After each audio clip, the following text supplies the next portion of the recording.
ہر قسم کی حمد و ثنا کبریائی بڑائی اللہ سبحانہ و تعالیٰ کے لیے ہے۔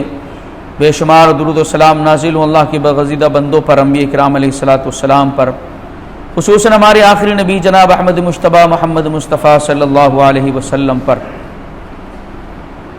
الحمدللہ ثم الحمدللہ 15 روزہ دینی تربیتی پروگرام کی یہ 27ویں نشست ہے،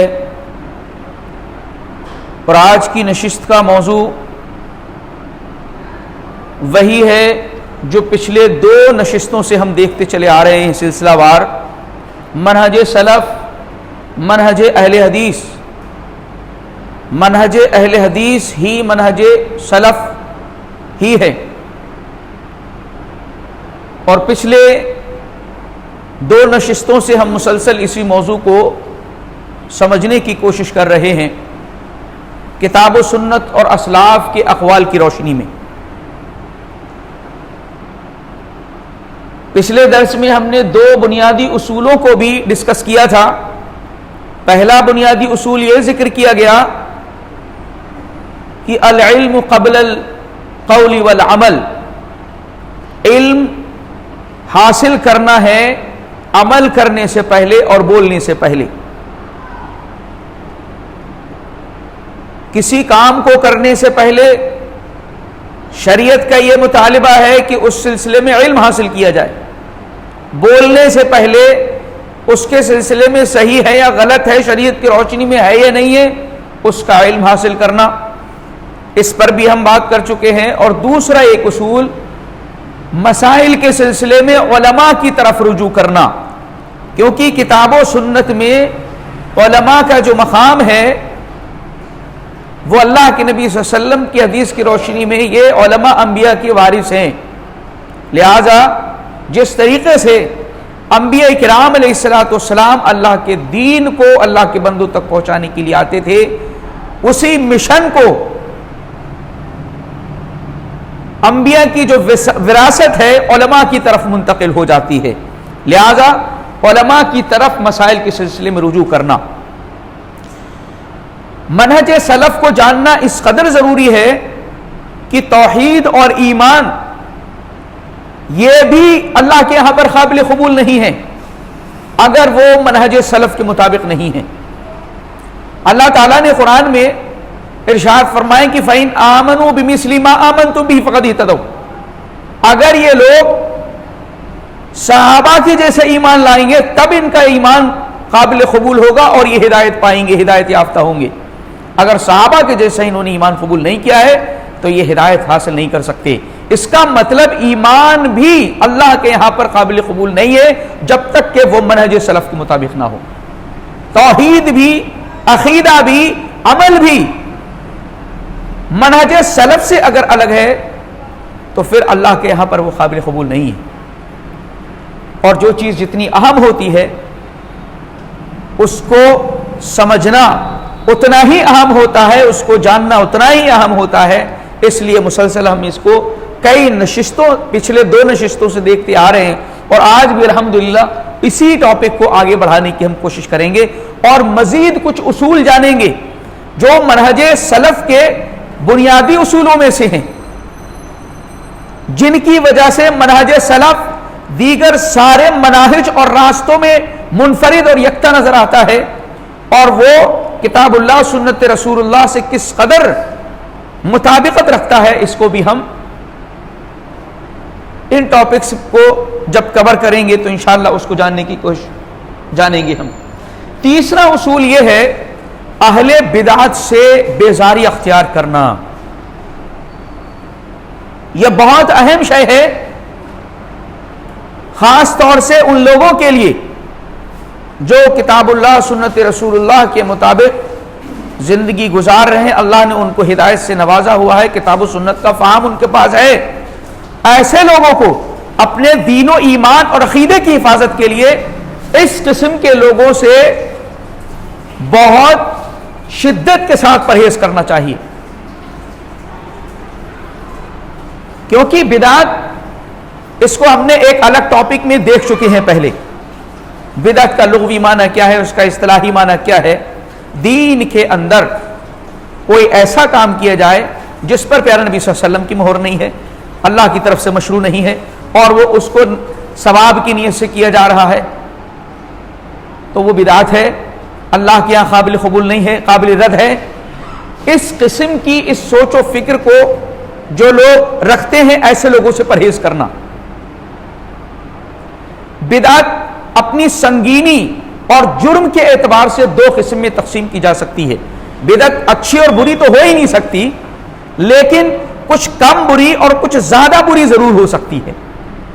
تو ایک بدعت مکفرہ ہے اور دوسری بدعت غیر مکفرہ ہے۔ بدعت مکفرہ کا مطلب ایسی بدعتوں کو انجام دینا جو کفر و شرک کے اندر اس کو داخل کر دے۔ غیر مکفرہ کا مطلب یہ ہے کہ کفر و شرک میں تو داخل نہیں کرتی ہیں، لیکن وہ اس کو اللہ کے دین کا مجرم ضرور بناتی ہیں۔ ہر قسم سے پرہیز کرنا،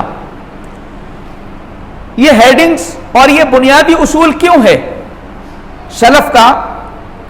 اللہ کے نبی صلی اللہ علیہ وسلم نے ایک حدیث کے اندر ارشاد فرمایا، یکون فی آخر الزمان دجالون کذابون، آخری زمانے میں قیامت کے قریب بہت سارے دجال اور کذاب لوگ ہوں گے۔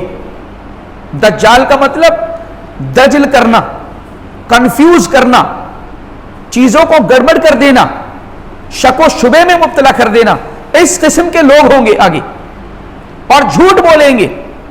جھوٹ اس قسم کا بولیں گے، یاتونکم من الاحادیث بما لم تسمعوا انتم ولا آباؤکم، ایسی ایسی احادیث بیان کریں گے، اللہ کے نبی صلی اللہ علیہ وسلم کی طرف ایسی باتیں منسوب کریں گے جو تم نے بھی نہیں سنی ہوں گی اور تمہارے باپ دادا نے بھی نہیں سنی ہوں گی۔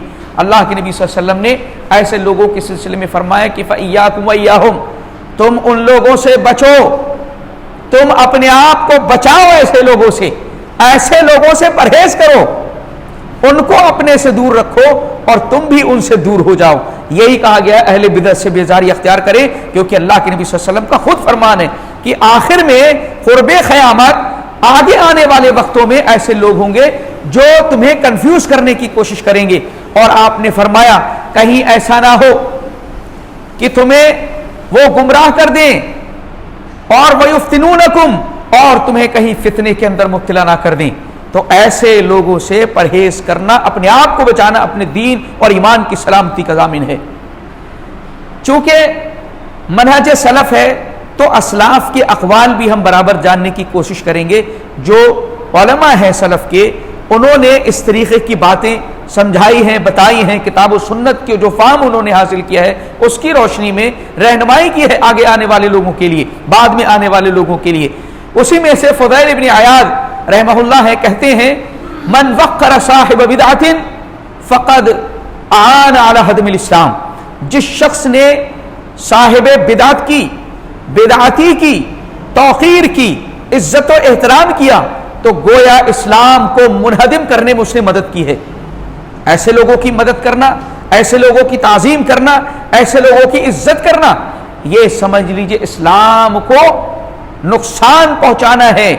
اسی طریقے سے ابو قلابہ کہتے ہیں رحمہ اللہ، لا تجلسوا اصحاب الاہواء، جو خواہش پرست ہیں، نفس پرست ہیں، اہل بدعت ہیں، ان کی مجلسوں سے اپنے آپ کو بچاؤ، جسمانی طور سے بھی اور ان کے بیانات اور خطاب اور تقریروں سے بھی، کسی بھی قسم کی صحبت سے ان سے پرہیز کرو، کیونکہ کہیں تمہارے دلوں کے اندر وہ گمراہی کو داخل نہ کر دیں، اور یلبسوا علیکم ما تعرفون، اور جس کو تم جانتے ہو اس میں کہیں شک و شبہ نہ پیدا کر دیں۔ جو کتاب اللہ سنت رسول اللہ کا فہم تم نے حاصل کیا ہے اس میں کہیں وہ شک و شبے میں تمہیں نہ ڈال دیں۔ تم ان چیزوں کو بہت اچھی طریقے سے جانتے ہو، دلیل کی روشنی میں جانتے ہو، لیکن وہ تمہیں کنفیوز کر سکتے ہیں، کیونکہ آپ اتنا علم نہیں رکھتے جتنا اس قسم کے لوگ اپنے مقصد کو، دنیاوی مفاد کو حاصل کرنے کے لیے اور اپنے نام کو روشن کرنے کے لیے، اسٹیٹس بڑھانے کے لیے اس قسم کی باتیں کریں گے۔ لہٰذا تمہیں ایسے لوگوں سے پرہیز کرنا چاہیے، ان مجلسوں سے دور رہو، ایسے لوگوں کے خطاب، تقریریں، بیانات، ان سے پرہیز کرو، کیونکہ وہ تمہارے دلوں کے اوپر حملہ کر سکتے ہیں۔ اسی طریقے سے بہت ہی زبردست اس سلسلے میں جو قول ہے محمد ابن سیرین رحمہ اللہ کبار تابعین میں سے ہیں، بہت زبردست بات ہے، اس کو سمجھنے کی ضرورت ہے میرے بھائیوں۔ الابانہ لابن بطہ، اس کے اندر یہ قول موجود ہے کہ ایک شخص محمد ابن سیرین رحمہ اللہ کی مجلس میں آیا، بہت بڑے تابعی ہیں، بہت بڑے عالم۔ اس نے تقدیر کے سلسلے میں سوال کیا، تقدیر کے سلسلے میں کچھ شبہات پیش کرنے کی کوشش کی، تو محمد بن سیرین رحمہ اللہ نے قرآن مقدس کی ایک آیت کریمہ پڑھی بس اس کے اس سوال کے سلسلے میں، اور کہا کہ اللہ رب العزت ارشاد فرماتا ان اللہ یأمرکم بالعدل والاحسان وایتاء ذی القربى وینہی عن الفحشاء والمنکر، اللہ تعالیٰ تمہیں عدل کا حکم دیتا ہے۔ کیا مطلب؟ اگر کوئی چیز پہلے سے لکھ دی گئی ہے، اس پر اگر کسی کو سزا دی جائے تو یہ ظلم ہے، اور اللہ تعالیٰ خود عدل و انصاف کا حکم دینے والا ہے تو ظلم کیسے کرے گا؟ اس لیے تقدیر کے سلسلے میں یہ کنفیوژن کرنا کہ پہلے سے جب چیزیں لکھ دی گئی ہیں تو پھر ہمیں اس پر کیوں سزا دی جائے گی؟ تو کہتے ہیں اللہ جب عدل کا حکم دے رہا ہے تو خود عدل نہیں کرے گا، اور پہلے سے کسی چیز کو لکھے ہوئے پر سزا دی جائے تو یہ تو ظلم ہے۔ اس کا مطلب تقدیر کا وہ معنی جو تم سمجھتے ہو کنفیوژن وہ نہیں ہے۔ تقدیر کا موضوع بھی سمجھنے کے لیے الحمدللہ ہم ایک اس پر نشست کر چکے ہیں، اس کو بھی سمجھنے کے لیے ضروری ہے کہ اس موضوع کو اگر سمجھنا چاہیں تو تقدیر کے موضوع کو دیکھ لیں۔ اس کے بعد پھر وہ کوشچن کرتا ہے، سوال کرتا ہے، تو محمد ابن سیرین رحمہ اللہ اتنے بڑے تابعی عالم ہیں، اپنے کانوں کو انگلیوں سے بند کر لیتے ہیں اور کہتے ہیں یا تو اس کو مجلس سے اٹھا دو چلا جائے یا پھر میں چلا جاتا ہوں۔ اس کے بعد وہی شخص چلا گیا، اس کو جانے کو کہا گیا۔ اس کے بعد جو وہاں پر لوگ موجود ہیں ان کو جو انہوں نے نصیحت کی ہے اس کو سمجھنے کی ضرورت ہے۔ اللہ اکبر۔ کہتے ہیں ان قلبی لیس بیدی، دیکھو میرا دل میرے ہاتھ میں نہیں ہے، میرا دل میرے ہاتھ میں نہیں ہے۔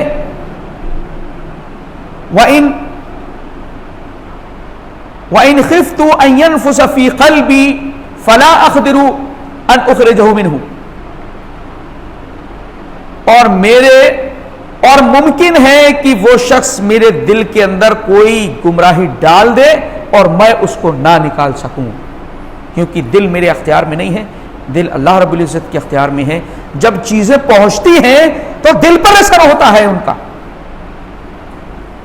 اور دل کے اندر اگر کوئی چیز چلی گئی تو میرا اختیار نہیں ہے دل کے اوپر، اس لیے میں نے اس کو، اس لیے فَكَانَ أَحَبَّ إِلَيَّ اللہ اسمع کلامہ، میرے لیے پسند یہ ہے، میں یہ چاہتا ہوں کہ میں ایسے شخص کی بات ہی نہ سنوں۔ اللہ اکبر۔ کون کہہ رہا ہے یہ؟ اتنا بڑا جید عالم کبار تابعین میں سے، کیونکہ اس قسم کی باتوں کو لوگ کیا کہتے ہیں، ارے بھائی ہر کسی کی بات کو سننا چاہیے، جو صحیح ہے اس کے لے لو، جو غلط ہے اس کو چھوڑ دو، لیکن دل کے اوپر اگر اس بات کا اثر ہو گیا کریں گے کیا؟ خاص طور سے ان لوگوں کے لیے جو کتاب و سنت کا علم رکھتے ہیں، فہم رکھتے ہیں، وہ اس قسم کے گمراہ قسم کے لوگوں کو سننا شروع کریں گے تو اس کا اگر دل پر اثر ہو گیا تو دل آپ کے اختیار میں نہیں ہے، کہاں جائیں گے، گمراہی کے کس گڑھے میں جائیں گے آپ کو نہیں پتا۔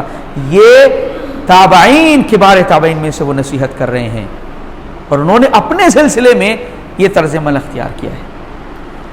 ہوتا یہ ہے کہ اگر کسی شخص کی ہم بار بار بات کو سنتے رہتے ہیں، اس کی محبت دل میں آتی ہے تو تحقیق کا دروازہ بند ہو جاتا ہے، پھر اس کی ساری باتیں ہی اچھی لگنے لگتی ہیں، اس کی خرابیاں خوبیاں لگنے لگتی ہیں، اور پھر اس کے خلاف ہم کوئی بات سننے کے لیے تیار نہیں ہوتے ہیں۔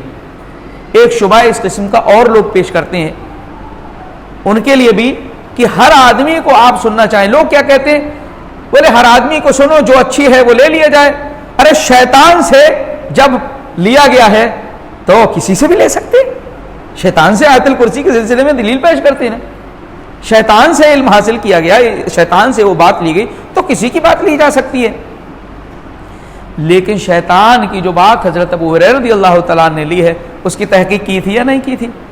تحقیق کیا نا. بغیر تحقیق کے آپ کسی کی بات لے کیسے سکتے ہیں؟ آپ نے کسی کی بات کو سنا اور خود فیصلہ کر لیا کہ یہ صحیح ہے اور یہ غلط ہے. آپ کے پاس علم کہاں سے آیا؟ آپ علماء کی طرف رجوع کیوں نہیں کرتے؟ وہ دوسرا والا اسی لیے اصول ذکر کیا گیا, مسائل کے سلسلے علماء کی طرف رجوع کریے. آپ سن رہے ہیں تو سننے کے بعد تحقیق آپ پر لازم ہو جاتی ہے. اللہ کے نبی صلی اللہ علیہ وسلم سے حضرت ابو ہریرہ رضی اللہ تعالیٰ نے اس واقعے کی تصدیق کرائی ہے نہیں؟ تو آپ صلی اللہ علیہ وسلم نے فرمایا کہ صدقک وہو کذوب, اس شیطان نے سچ کہا ہے تم سے لیکن ہے وہ جھوٹا. یہاں سے اصول کیا ملا؟ کسی بھی شخص کی خامی اگر ہے تو اس کو بھی بتایا جائے تاکہ لوگ اس کی گمراہی سے دور رہیں, اور اس کی خوبیوں کو بھی بتایا جائے. اللہ کے نبی صلی اللہ علیہ وسلم نے اس بات کی تصدیق کی جو اس نے سچ کہا, وہ سچائی بیان کی, اور وہ جھوٹا ہے اس کے دجل کو بیان کیا اللہ کے نبی صلی اللہ علیہ وسلم نے. اور ہمارے اوپر لازم یہ ہے, جیسے حضرت ابو ہریرہ رضی اللہ تعالیٰ نے اس بات کی تحقیق کی, ہمیں علماء کی طرف رجوع کر کے اس بات کو جاننے کی کوشش کرنا چاہیے. آپ غلط اور صحیح کا فیصلہ نہیں کر پائیں گے, اور ہر کسی کو استاد بنا لیں یہ تو اس دلیل سے معلوم نہیں ہوتا ہے. تحقیق کریے, تحقیق نہیں رکے گی. لیکن اگر آپ کے دل میں کسی کی محبت بیٹھ گئی ہے, پھر آپ تحقیق کو سٹاپ کر دیتے ہیں. کوئی تحقیق نہیں, انہوں نے کہہ دیا بالکل صحیح ہے, رائٹ ہے, اب اس کے علاوہ کہیں ہمیں جانے کی ضرورت نہیں ہے. باقی لوگ جو کہتے ہیں وہ غلط کہتے ہیں. یہ سلف کا منہج نہیں ہے, یہ گمراہ کن لوگوں کا طرز عمل ہے, یہ گمراہ لوگوں کا طریقہ ہے. سلف کا منہج یہ ہے کہ اس قسم کے کنفیوزڈ لوگوں سے, جو شک و شبے میں مبتلا کرنے والے ہیں آپ کو دین کے سلسلے میں, عقیدے کے سلسلے میں, ایمان کے سلسلے میں اور اعمال و مسائل کے سلسلے میں, تو ایسے لوگوں سے دوری اختیار کریے.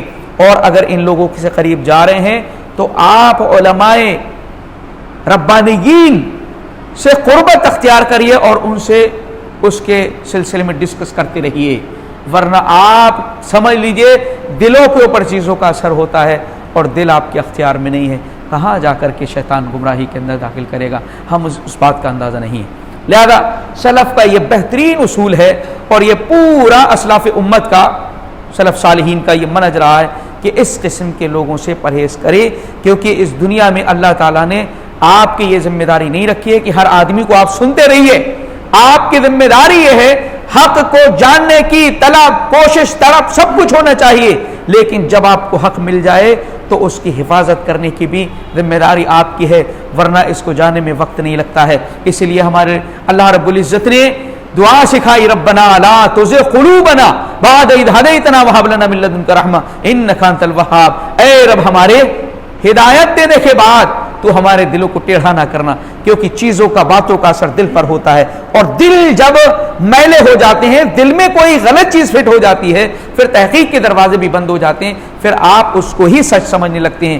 ہدایت ملنے کے بعد ہدایت پر قائم رہنا اور دلوں کو گمراہی سے محفوظ رکھنے کے لیے رب سے دعا بھی کرنا ہے اور اس قسم کے لوگوں سے پرہیز بھی کرنا ہے. اللہ کے نبی صلی اللہ علیہ وسلم نے اسی لیے دعا کثرت کے ساتھ آپ کیا کرتے تھے, یا مقلب القلوب ثبت قلبی علی دینک, اے دلوں کو پھیرنے والے, کیونکہ دلوں کا اختیار رب العالمین کے علاوہ کسی کے پاس نہیں ہے. اے دلوں کو پھیرنے والے, میرے دل کو اپنے دین کے اوپر ثابت قدم کر دے. ثابت قدمی آپ کے لیے نجات کا سبب بنے گی دین پر.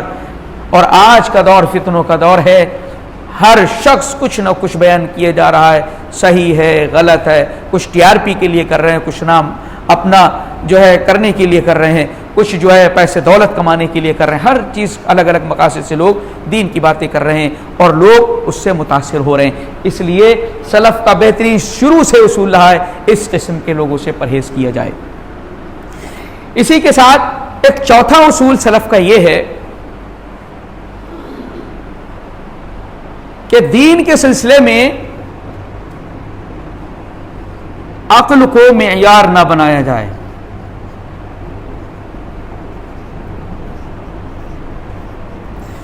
یہ سلف کا اصول نہیں ہے کہ عقل کو معیار بنایا جائے، یعنی جو باتیں ہماری عقل میں آئے دین کی وہ ہم قبول کریں گے، جو عقل میں نہ آئے اس کو ہم ریجیکٹ کر دیں گے۔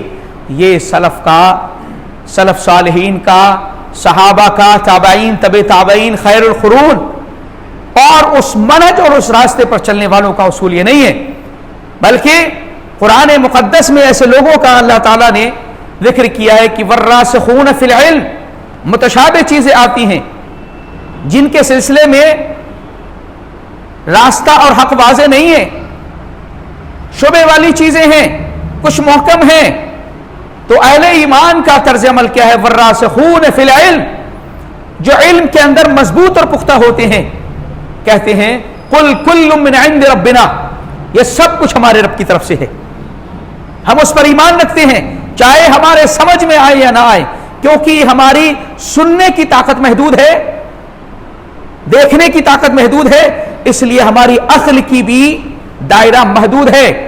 ہم پورا دین اور جو چیز ہمارے دین نے ہم پر لاگو کی ہم اپنے دماغ سے نہیں سمجھ سکتے ہیں، کیونکہ سب سے پہلے اپنے ایمان کو صحیح سالم کرنے کے لیے، اسلام میں داخل ہونے کے لیے ہمارے اوپر لازم یہ ہے الذین یؤمنون بالغیب، جو غیب کے اوپر ایمان رکھتے ہیں۔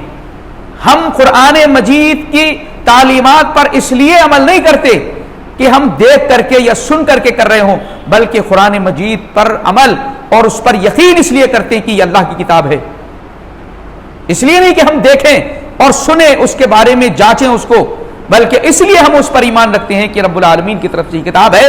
اس لیے اہل ایمان کا طرز عمل یہ ہے اور متقی لوگوں کا طرز عمل یہ ہے کہ وہ غیب کے اوپر ایمان رکھتے ہیں، اور جو چیز آپ نے دیکھی نہیں اس پر عقل کیسے لگا سکتے ہیں؟ جنت کو عقل لگا کر کے سوچ کر کے بتائیے، جہنم اور قبر کے جو مراحل ہیں عقل میں آتے ہیں؟ کیونکہ عقل آپ کی بیچاری ہے، کمزور ہے، محدود ہے، یہ مکمل نہیں ہے۔ اس لیے عقل دین میں معیار نہیں ہے، عقل کو معیار نہیں بنایا جائے گا دین میں، یہ سلف کا منہج نہیں ہے۔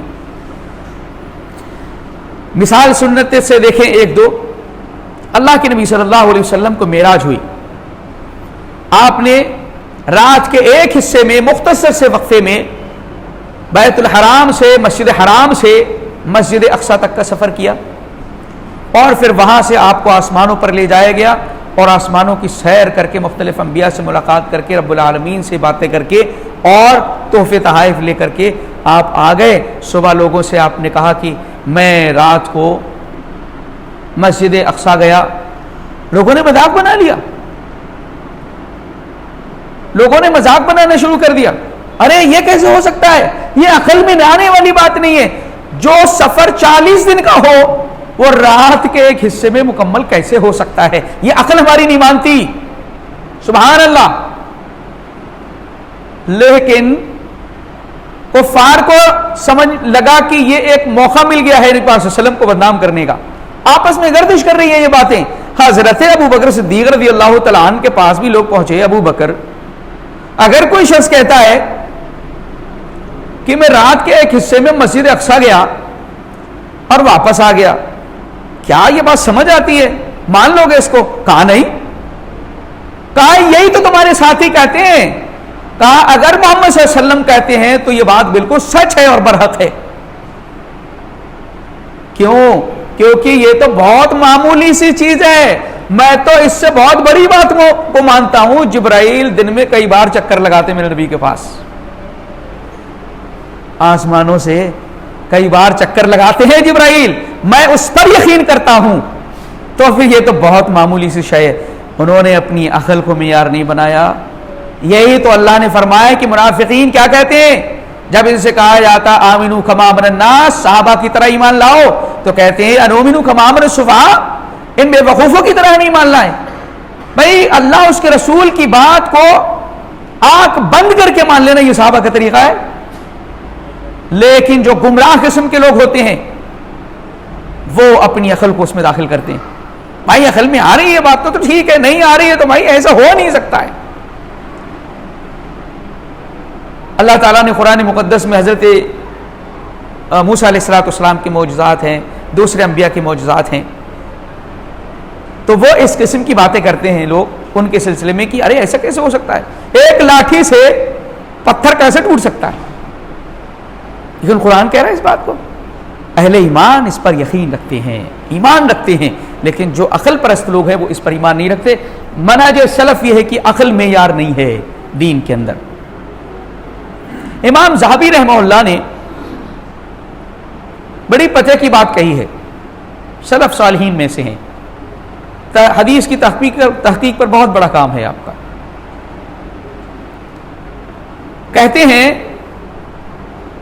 اذا رأیت المتکلم المبتدع، جب تم کسی آدمی کو بدعتی کو یہ کہتے سنو دعنا من الکتاب والحدیث، ارے کتاب قرآن اور حدیث کی باتیں چھوڑو، ہاتھ بالعقل، کچھ عقل کی بات لاؤ، ارے وہی باتیں بار بار قرآن و سنت کی، کچھ عقل کی بھی بات کر لو، تو کہتے ہیں فعلم انہ ابو جہل، تو جان لو وہ ابو جہل ہے، جہالت کا باپ ہے، وہ کتاب اللہ سنت رسول اللہ کو چھوڑ کر کے عقل کی بات کرتا ہے، فلسفے کی بات کرتا ہے، تو ایسے شخص سے پرہیز کریں، یہ جہالت کا باپ ہے، فکان ابو جہل۔ اس لیے دین میں عقل معیار نہیں ہے۔ ہارون رشید کے سامنے احادیث کی مجلس لگی ہوئی ہے، اس میں حدیث پیش کی گئی کہ لقیا آدم موسیٰ، موسیٰ علیہ الصلوۃ والسلام احتجا موسیٰ و آدم، موسیٰ علیہ الصلوۃ والسلام اور آدم علیہ الصلوۃ والسلام کے نے ایک مسئلے پر گفتگو کی، بحث کی، تو ایک شخص کھڑا ہوا اور کہتا این لقیہ، ان دونوں کی ملاقات کہاں ہوئی؟ آدم علیہ الصلوۃ والسلام کا زمانہ، موسیٰ علیہ الصلوۃ والسلام کا زمانہ بہت دور ہے، ان کی ملاقات کہاں سے ہوئی؟ تو ہارون رشید نے کہا اس کی گردن اڑاؤ، یہ زندیق ہے، یہ حدیث کے اندر اپنی عقل کو داخل کرتا ہے، اس کی عقل کیا سمجھ سکتی ہے کہ کب ملاقات ہوئی، کہاں ملاقات ہوئی؟ اللہ کے نبی صلی اللہ علیہ وسلم کا فرمان ہے تو اس کو قبول کرنا پڑے گا، ورنہ یہ زندیق ہے، اس کی گردن اڑاؤ۔ اس کی گردن اڑا دی گئی، کیونکہ عقل کو معیار سلف نے نہیں بنایا، کتاب اللہ سنت رسول اللہ کو معیار بنایا ہے، اللہ اس کے رسول کے فرمان کو۔ ہمارا دین اللہ اس کے رسول کے فرمان سے چلے گا، عقل سے نہیں چلے گا، کیونکہ ہماری عقل کا کیا معاملہ ہے؟ ہمارے دماغ میں کئی بار ایسا ہوتا ہے جس کو ہم پسند کرتے ہیں اس کی برائیاں بھی ہمیں اچھائیاں لگنے لگتی ہیں، جس سے نفرت کرتے ہیں اس کی اچھائیاں بھی برائیاں لگنے لگتی ہیں۔ تو ہماری اس عقل کا کوئی بھروسہ ہے؟ ہماری عقل ماحول سے متاثر ہوتی ہے، ہماری عقل ہمارے رشتہ داروں ناطے داروں سے متاثر ہوتی ہے، تو یہ کوئی معیار نہیں ہے۔ سلف کا یہ طریقہ ہے کہ یہ عقل دین کے اندر معیار نہیں ہے۔ اور ایک تیسرا اصول اور جاننے کی کوشش کریں گے،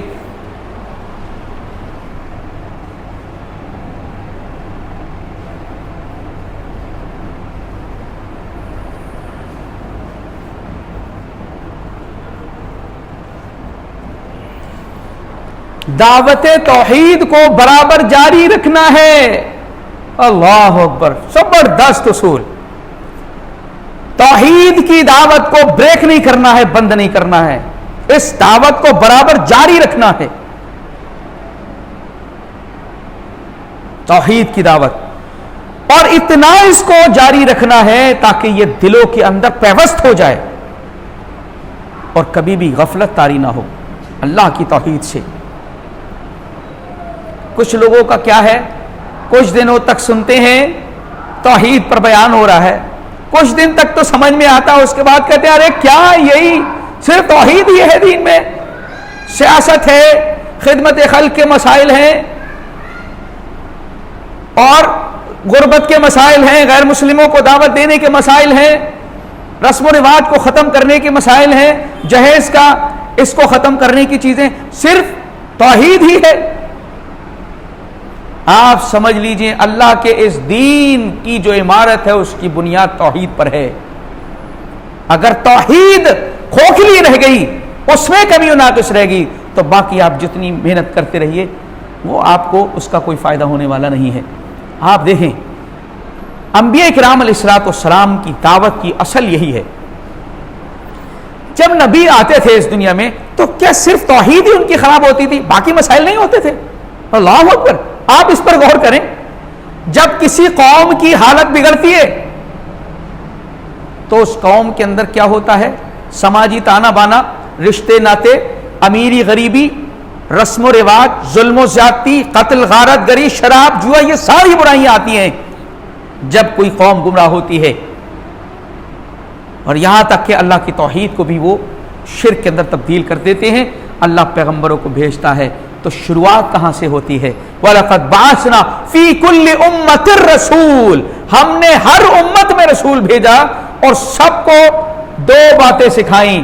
کہو کہ ان عبد اللہ، لوگو اللہ کی عبادت کرو، اللہ کی توحید کی انہوں نے دعوت دی. وَاجْتَنِبُوا الطَّاغُوتَ، اور طاغوت کی پرستش سے، شرک سے اپنے آپ کو بچائیں، توحید کے اوپر اپنے آپ کو لازم پکڑیں. دیگر مسائل ہونے کے باوجود شروعات توحید سے ہو رہی ہے. خود ہمارے نبی جناب محمد رسول اللہ صلی اللہ علیہ وسلم آپ جب دنیا میں تشریف لائے ہیں اس وقت کے ماحول کو سیرت کی کتابوں میں آپ پڑھ سکتے ہیں. کون سی برائی تھی جو موجود نہ ہو اس معاشرے کے اندر؟ ہر قسم کی برائیاں موجود ہیں. لیکن کیا آپ نے سوشل ورک سے اپنی دعوت کا آغاز کیا ہے؟ کس سے آغاز کیا؟ سوشل ورک سے کیا؟ خدمت خلق سے کیا؟ قولوا لا الہ الا اللہ تفلحوا، لوگو کہہ دو لا الہ الا اللہ، اللہ کے سوا کوئی معبود نہیں ہے، کامیاب ہو جاؤ گے. توحید کی دعوت پر بریک نہیں لگنا ہے. یہ منہج سلف ہے. توحید کی دعوت کو عام کرتے رہنا ہے تاکہ یہ دلوں کے اندر داخل ہو جائے، پیوست ہو جائے. اور آج آپ دیکھ رہے ہیں امت کے اندر جتنا فساد ہے، جتنی کمزوری ہے، جتنے ایمان ڈگمگاتا ہے، شک و شبے کی زندگی مسلمان گزار رہا ہے، اس کی وجہ یہی ہے کہ اس کی توحید مضبوط نہیں ہے، اللہ پر یقین نہیں ہے، بھروسہ نہیں ہے، استعانت و مدد اللہ کے سوا دوسروں سے کر رہا ہے. وہ جب پریشان ہوتا ہے اللہ کی طرف تو دماغ جاتا ہی نہیں، اس کا اسباب کی طرف جاتا ہے، اپنے سورسز کی طرف جاتا ہے، اور جس پر وہ بھروسہ کرتا ہے اس کی طرف جاتا ہے، رب کے اوپر نہیں جاتا. جبکہ سارے حالات کو بنانے والی بگاڑنے والی ذات رب العالمین کی ہے. اسی لیے توحید کو برابر جاری رکھنا ہے. اللہ کے نبی صلی اللہ علیہ وسلم نے اپنی دعوت کا آغاز اللہ کی اس توحید سے کیا. معاشرے کی اصلاح کی اصل بنیاد توحید ہے. اگر کوئی بھی معاشرہ بگاڑ اور فساد کا شکار ہے تو اس معاشرے کو درست کرنے کے لیے، اس کی اصلاح کے لیے، اس کی فلاح و صلاح خیر کے لیے جو پیغام پیش کیا جائے گا وہ اللہ کی توحید ہے. اس کو بھی ایک حدیث کی روشنی میں سمجھنے کی کوشش کریں. حضرت معاذ بن جبل رضی اللہ تعالیٰ عنہ کو اللہ کے نبی صلی اللہ علیہ وسلم نے یمن کی طرف بھیجا داعی بنا کر کے، اور آپ ان کو نصیحت کر رہے ہیں انک تاتی علی قوم من اہل الکتاب. دیکھو معاذ، تم ایک ایسی قوم کی طرف جا رہے ہو جو اہل کتاب ہیں، کتاب نازل ان پر ہو چکی ہے، کتاب کے حاملین ہیں. اللہ تعالیٰ نے بھی قرآن مقدس میں اتحاد کی جب دعوت دی ہے، تعالوا الی کلمۃ سواء بیننا وبینکم الا نعبد الا اللہ ولا نشرک بہ شیئا ولا یتخذ بعضنا بعضا. سب سے پہلے اللہ کی توحید کو ذکر کیا گیا، شرک اور علماء کو، رہبان کو معبود رب بنانے سے روکا گیا، توحید کی سب سے پہلے دعوت دی گئی. آپ نے فرمایا جب ان کے پاس تم جاؤ گے تو کون سی دعوت پیش کرو گے یہ بتاؤ. وہ اپنے وقت کے مسلمان ہیں، موسیٰ علیہ السلام اور عیسیٰ علیہ السلام کے ماننے والے لوگ ہیں، یہ توریت اور انجیل پر عمل کرنے والے لوگ ہیں. ان کی اصلاح اگر تمہیں کرنے کے لیے بھیجا جا رہا ہے، دعوت کہاں سے شروع کرو گے؟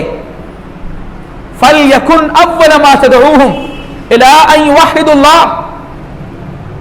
سب سے پہلی دعوت جو تمہیں ان کے کانوں تک پہنچانی ہے وہ یہ ہے کہ اللہ کی توحید کو لوگ جان جاؤ، اللہ کی توحید ان کے سامنے پیش کرو. وہ مسلمان ہیں اپنے وقت کے اور توریت اور انجیل کے حاملین ہیں. ان کی اصلاح کا بھی جب طریقہ آ رہا ہے تو کیا ان کی اصلاح کی بھی شروعات ہو رہی ہے اللہ کی توحید سے. توحید کو کبھی بھی چھوڑنا نہیں ہے، یہ برابر جاری رہے گی. اس لیے آپ دیکھیں گے الحمدللہ کچھ لوگ جو ہیں توحید وہ بیان کرتے ہیں، وہ توحید جو مشرکین مکہ مانتے تھے اس کے علاوہ توحید کو پورے طریقے سے جانتے ہی نہیں اور وہ بیان کر رہے ہیں صرف توحید. آسمان کو اللہ نے پیدا کیا, زمین اللہ نے پیدا کیا, اللہ روزی دیتا ہے, اللہ کھلاتا ہے پلاتا ہے. میرے بھائی یہ تو مشرکین مکہ کی توحید ہے, وہ بھی یہ ساری باتیں مانتے تھے, لیکن عبادت میں جو شرک کرتے تھے, اللہ کی الوہیت میں جو شرک کیا کرتے تھے اور رب کی صفات میں جو شریک کرتے تھے, اس کی ہمارے مسلمان بھائی دعوت ہی نہیں دیتا, کیونکہ اس کو بھی علم نہیں ہے, وہ بھی کہیں نہ کہیں اس قسم کی گمراہی کا شکار ہے, تو وہ کہاں سے اس کو دے گا. تو توحید کی دعوت کمپلیٹ طریقے سے پوری معنی مفاہیم کے ساتھ جو کتاب و سنت کے اندر جو طریقہ دیا گیا ہے توحید کو سمجھنے کا, اس کو پوری طریقے سے سمجھا جائے. اللہ کے نبی صلی اللہ علیہ وسلم نے فرمایا کہ سب سے پہلے ان کو توحید کی دعوت دو گے. فَإِذَا عَرَفُوا ذَلِكَ, آگے نہیں بڑھنا, سبق آگے نہیں بڑھانا جب تک کہ یہ توحید سمجھ میں نہ آ جائے. فَإِذَا عَرَفُوا ذَلِكَ, جب اس کو اچھی طریقے سے پہچان لے وہ اللہ کی توحید کو. فَإِذَا عَرَفُوا عَرَفُوا اللَّهَ, ایک روایت میں کیا ہے, فَإِذَا عَرَفُوا اللَّهَ, جب وہ اللہ کو, اس کے حقوق کو اور اس کی عبادت کی, اس کی صفات ذات کو صحیح طریقے سے پہچان لیں. فَأَخْبِرْهُمْ, تب انہیں خبر دینا, ان اللہ فرض علیہم 5 صلوات فی یوم ولیلہ, کہ اللہ تعالیٰ نے دن و رات میں 5 وقت کی نماز تمہارے اوپر فرض کی ہے. جب تک اللہ کی توحید صحیح نہ ہو سبق آگے نہیں بڑھانا, ان کا سبق آگے نہیں بڑھے گا. ہمارا دین یہ ترتیب پیش کرتا ہے, بے ترتیب ہی نہیں ہے ہمارے دین کے اندر, ترتیب ہے, معاشرے کی اصلاح کی ترتیب پیش کی ہے پیارے نبی نے, تاکہ جب اللہ کی توحید کو پہچان لیں یہ لوگ,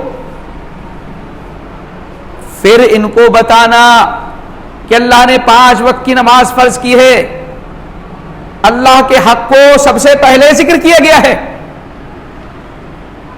پھر بعد میں خدمت خلق آ رہی ہے. سبحان اللہ, خدمت خلق بعد میں آ رہی ہے. فَإِذَا صَلَّوْا فَإِذَا عَرَفُوا, جب وہ نماز کو پڑھ لیں, فَإِذَا فَعَلُوا, نماز کو ادا کرنے لگ جائیں, نماز کا علم وہ صحیح طریقے سے حاصل کر لیں. فَأَخْبِرْهُمْ, پھر ان کو خبر دینا کہ اللہ نے تمہارے مالوں میں زکوٰۃ کو فرض کیا ہے, جو تمہارے مالداروں سے لی جائے گی اور غریبوں میں تقسیم کی جائے گی. یہ خدمت خلق کا نمبر کتنی دیر کے بعد آ رہا ہے میرے بھائی, ترتیب دی ہے. اور پھر یہی نہیں ہے, اللہ کے نبی صلی اللہ علیہ وسلم کی زندگی کو دیکھیں, آپ کی سیرت کو دیکھیں, مکی دور کی جو سورہ ہیں ان میں دیکھیں اللہ کی توحید ہے.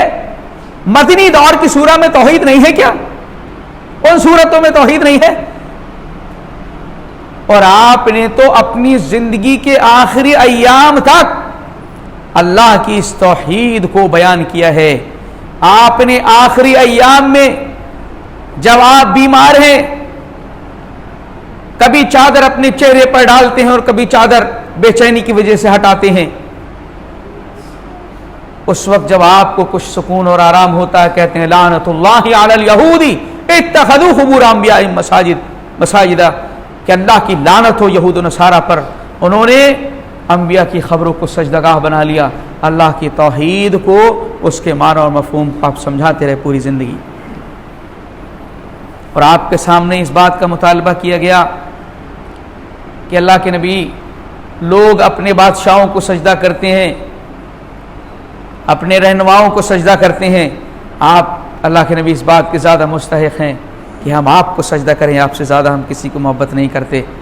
تو آپ صلی اللہ علیہ وسلم نے فرمایا کہ اگر میں سجدہ کرنے کا کسی کو حکم دیتا تو عورت کو کہتا کہ اپنے شوہر کو سجدہ کرے, سجدہ اللہ کے لیے علاوہ کسی کے لیے نہیں ہے.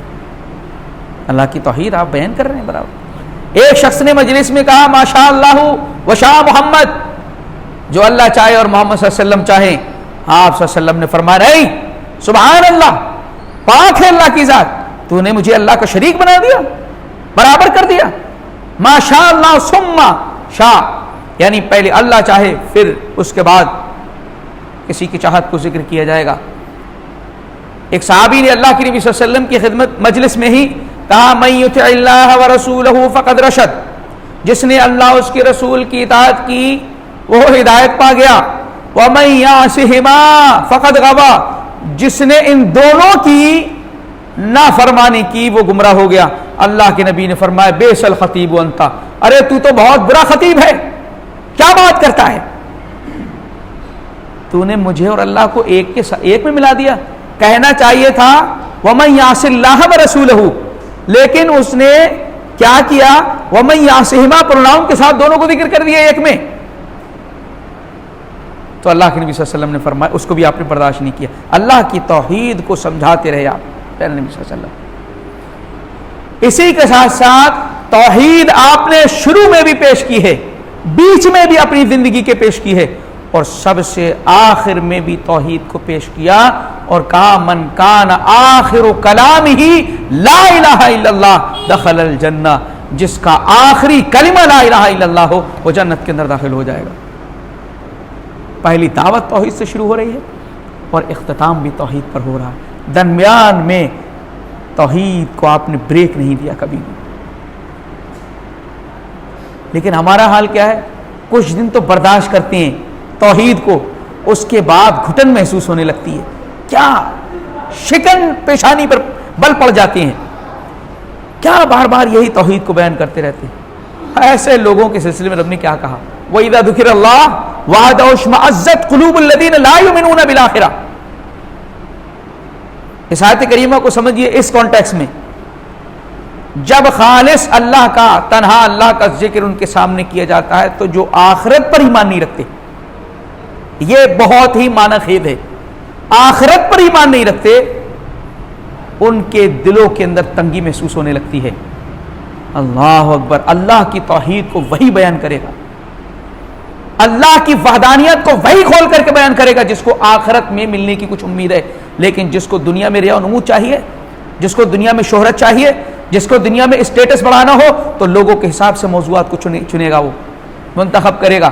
لیکن اللہ کی توحید کو وہی بیان کرتا رہے گا جو آخرت پر ایمان رکھنے والا ہوگا، آخرت میں رب سے ملاقات کرے گا اور آخرت میں رب سے وہ کامیابی چاہتا ہے، جنت چاہتا ہے، رب کی رضا چاہتا ہے.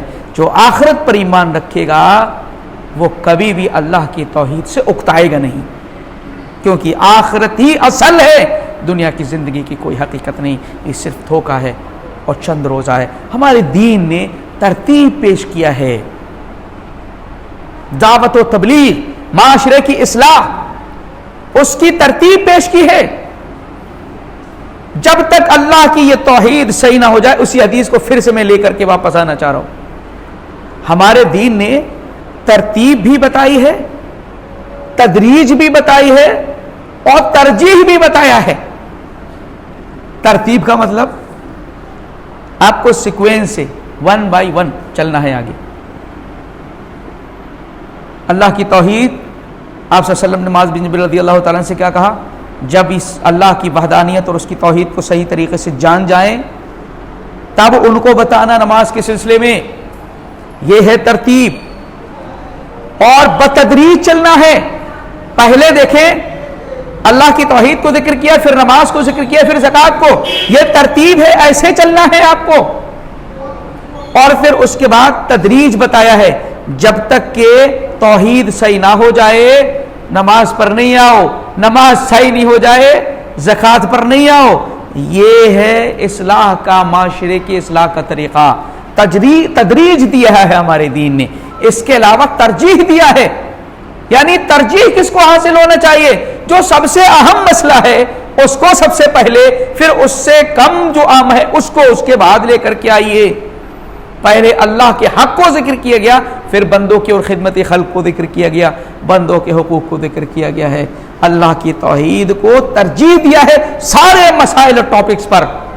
سارے ٹاپکس پر معاشرے کی اصلاح کے لیے پیارے نبی صلی اللہ علیہ وسلم نے ترجیح اگر کسی کو دی ہے تو اللہ کی توحید ہے. ترجیح بھی دی ہے ہمارے دین نے، ترتیب بھی دیا ہے، تدریج بھی دیا ہے. اسٹیپ بائی اسٹیپ، دھیرے دھیرے، جب تک سمجھ میں نہ آ جائے اللہ کی توحید آگے نہیں بڑھنا، کیونکہ یہی اصل دین کی بنیاد ہے،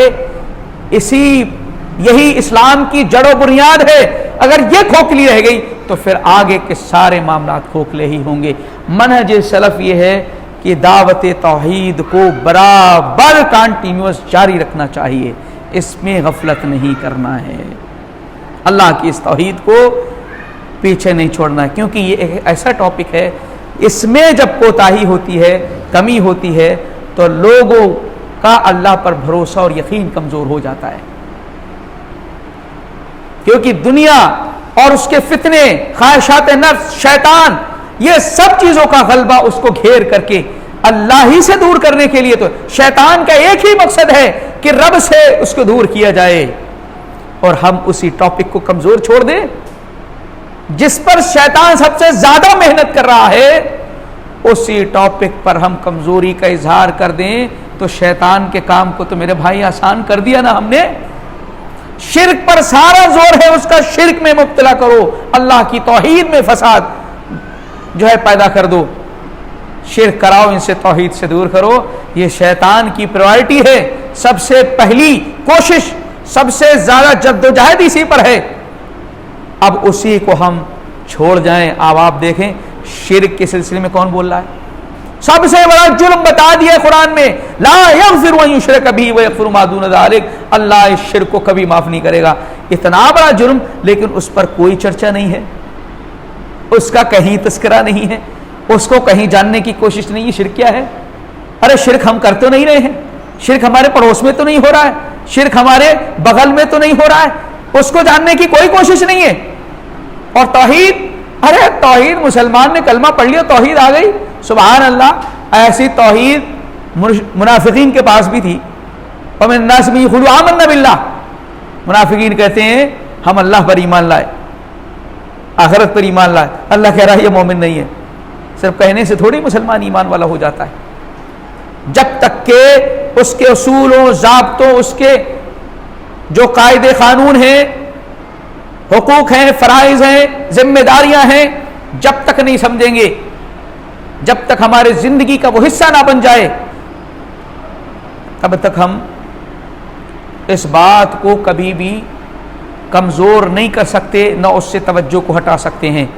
اور جب اللہ تعالیٰ قرآن مقدس میں گمراہ قوموں کا ذکر کرتا ہے اور جو شرک سے قریب جاتی ہیں، اللہ کی توحید کے اندر فساد پیدا کر دیتے ہیں لوگ، اللہ اس وقت ایسے لوگوں کے سلسلے میں فرماتا ہے وما قدر اللہ کا قدرہ، ان ظالموں نے اللہ کی قدری نہیں کی، اللہ کی ذات کو سمجھا کیا ہے۔ اس کی وجہ یہی ہے کہ اللہ رب العزت کی ذات کو صحیح معنوں میں سمجھا نہیں گیا، نہ بتایا گیا، اور نہ ہمیں اس کی معرفت ہے، اسی لیے ہم اللہ سے دور ہوتے چلے گئے۔ اور اللہ سے قریب آپ اسی وقت ہوں گے جب آپ کو اللہ کی توحید صحیح معنوں میں سمجھ میں آ جائے، اور اس کو ریمائنڈ کرتے رہنا ہے۔ جو چیز جتنی زیادہ اہم ہوتی ہے اس کو بار بار ریپیٹ کیا جاتا ہے۔ یہ سلف کا منہج ہے کہ توحید کی دعوت کو اس کو کمزور نہ پڑنے دیا جائے، اس پر بریک نہ لگ جائے، اس کو جاری رہنا چاہیے۔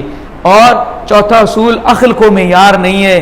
دیکھیے یہ اللہ کا دین ہے، اور اللہ کا دین کوئی معمولی شے نہیں ہے، اس کے احکامات ہیں اور اس کے معاملات ہیں، اس کے جو غیب کی چیزیں ہیں اس پر ہماری عقل ادراک نہیں کر سکتی ہے۔ اللہ کے نبی صلی اللہ علیہ وسلم نے ارشاد فرمایا، دیکھو جنت کے پھلوں کی اور اس کی نعمتوں کے نام تمہارے سامنے ضرور گنائے گئے ہیں، لیکن اس کی نعمتوں کے بارے میں کیا ہے؟ ما لا عین رأت ولا اذن سمعت ولا خطر علی قلب بشر۔ جنت کی نعمت ایسی ہے جس کو کسی آنکھ نے دیکھا نہیں، جس کو کسی کان نے سنا نہیں، جس کے بارے میں دل میں کھٹکا بھی پیدا نہیں ہوا۔ جو چیز آپ کے ان حواس سے ٹکرائی نہیں، عقل اس کے بارے میں کیا فیصلہ کر سکتی ہے؟ عقل تو اسی پر فیصلہ کرتی ہے جس کو دیکھتی ہے، جس کو نہ دیکھے اس کو کیا فیصلہ کر سکتی ہے؟ اس لیے عقل کو معیار نہیں بنایا ہے اسلاف نے، اور اسی لیے صحابہ کو، سلف صالحین کی پہلا گروہ کہا گیا کہ ان کے جیسا ایمان لاؤ جنہوں نے سب کچھ اللہ اس کے رسول کے لیے قربان کر دیا، جو رب نے کہا فوراً تیار ہو گئے، جو پیارے نبی کی طرف سے حکم آیا اس کو کرنے کے لیے۔ اور تیسرے نمبر پر اہل بدعت سے بیداری اختیار کریں۔ دین و ایمان کی سلامتی اسی میں ہے کہ مشکوک لوگوں کی، جن کا خود منہج درست نہیں ہے، جن کو خود کتاب و سنت کا فہم صحیح حاصل نہیں ہے، ان کو جب ہم سنیں گے، ان سے قربت اختیار کریں گے تو اپنے دین کو بھی گنوا بیٹھیں گے۔ اس لیے ایسے لوگوں کو بھی پہچاننا اور ان سے بیزاری اختیار کرنا یہ ہماری ذمہ داری ہے، یہ سلف کا اصول ہے، قاعدہ اور قانون ہے۔ اور دو ہم الحمدللہ پہلے بتا چکے ہیں، علم کو حاصل کریں عمل کرنے سے پہلے، بولنے سے پہلے، اور مسائل کے سلسلے میں ہر ایرے گہرے کے پاس نہ جائیں، ہر سبزی والے ٹھیلے والے کے پاس نہ پہنچ جائیے، بلکہ کسی ڈاکٹر اور ماسٹر کے پاس نہ پہنچ جائیے، بلکہ جائیں آپ علماء کی طرف، کیونکہ ہر معاملے میں آپ کیا دیکھتے ہیں، بھائی ڈگری والا چاہیے، ڈاکٹر ہے جھولا چھاپ کے پاس نہیں جاتے آپ، ڈگری والے کے پاس جاتے ہیں۔ لیکن کیا دین کا معاملہ اتنا یتیم ہو چکا ہے، ایرے گہرے سے جس سے چاہے دین حاصل کر لیں آپ؟ اللہ تعالیٰ نے کوئی ذمہ داری نہیں رکھی، اس کو سمجھنے اور سمجھانے والوں کی کوئی وجود ہی نہیں ہے اس دنیا کے اندر؟ نہیں میرے بھائی، یہ اللہ کا بہت بڑا سسٹم ہے۔ آپ صلی اللہ علیہ وسلم نے فرمایا لا تزال طائفۃ من امتی ظاہرین علی الحق، ایک گروہ میری امت کا ہمیشہ حق کے اوپر قائم رہے گا، ہر جگہ وہ اللہ کی توحید کو، اس کے دین کی سچائی کو امانت و دیانت کے ساتھ پہنچاتا رہے گا۔ لوگ مخالفتیں کریں گے، ان کو پریشان کرنے کی کوشش کریں گے، لیکن کچھ بھی نہیں کر سکیں گے، ان کے اندر طاقت نہیں ہے، کیونکہ یہ اللہ کا نظام ہے جو قیامت تک رب العالمین پہنچائے گا۔ حتیٰ یاتی یوم القیامہ، قیامت آنے تک وہ گروہ اللہ کے اس دین کو امانت و دیانت کے ساتھ، خلوص الہیت کے ساتھ پہنچاتا رہے گا، اور کوئی اس کو نقصان نہیں پہنچائے گا۔ لہذا علماء سے بیداری اختیار کرنا نہیں ہے، اہل بدعت سے بیداری اختیار کریے علماء کی طرف۔ ہاں، علماء کے اندر دو قسم کے لوگ ہیں جو میں پہلے بتا چکا ہوں، اس کو بھی آپ سنیں اور برابر اس کو سمجھنے کی کوشش کریں۔ یہی منہج اہل حدیث ہے، سلف کا منہج جو ہے یہی منہج اہل حدیث ہے، یہی دعوت اہل حدیث کی ہے، جو اسلاف کی دعوت ہے وہی اہل حدیث کی دعوت ہے۔ آگے بھی انشاءاللہ اور کچھ جو اصول اہم ہیں، اہم سے اہم ہیں، انشاءاللہ اس کو بھی ہم آگے دو ایک جو بھی نشست ہو سکے گی اس میں انشاءاللہ کور کرنے کی کوشش کریں گے۔ اللہ رب العزت مولا کریم نے عمل کی توفیق عنایت فرما، مولا کریم صحیح معنوں میں منہج سلف کو سمجھنے اور اس کے مطابق زندگی گزارنے کی توفیق عنایت فرما۔ تقبل یا رب العالمین، وآخر دعوانا الحمدللہ رب العالمین۔